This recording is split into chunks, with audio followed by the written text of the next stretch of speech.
Our adductor muscles are muscles that are oftentimes forgotten about. We spend much more time strengthening and stretching other muscle groups, such as our hamstrings, our quad muscles, and any of our calf muscles. Now, when I say adductors, we focus so little on these muscles, you may not even know what muscle groups I'm talking about. I'm speaking about the muscles that are on the inside of your thighs. These muscles don't oftentimes get the same amount of focus when it comes to stretching and strengthening, and oftentimes, because they're neglected, they can cause issues.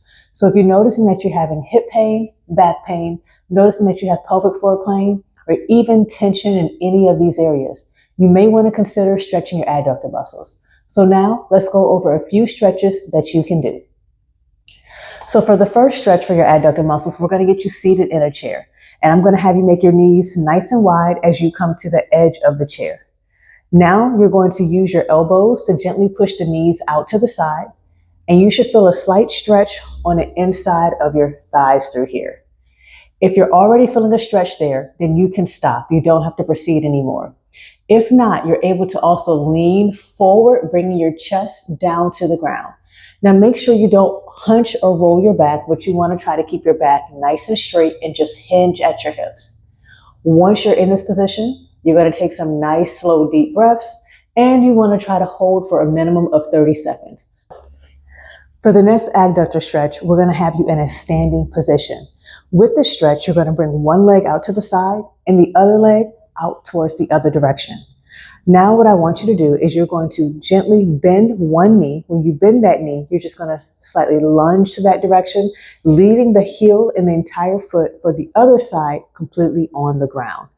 As you do that, you should feel a slight stretch on the inner thighs.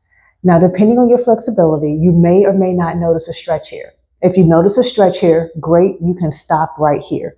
But if not, you're able to spread and make your stance a bit wider to go down deeper until you're able to feel that stretch.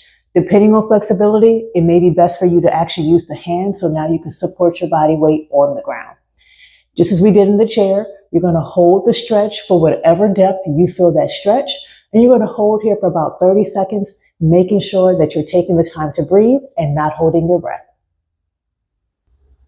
With the last adductor stretch I'm going to show you, we're going to have you seated on the ground in a butterfly position.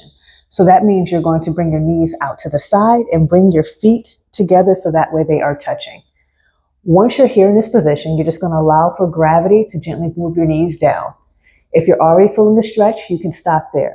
Otherwise, you can actively use your muscles on the outside of your hips to pull your knees down to the ground even further, and even use your elbows to gently push your knees down to the ground.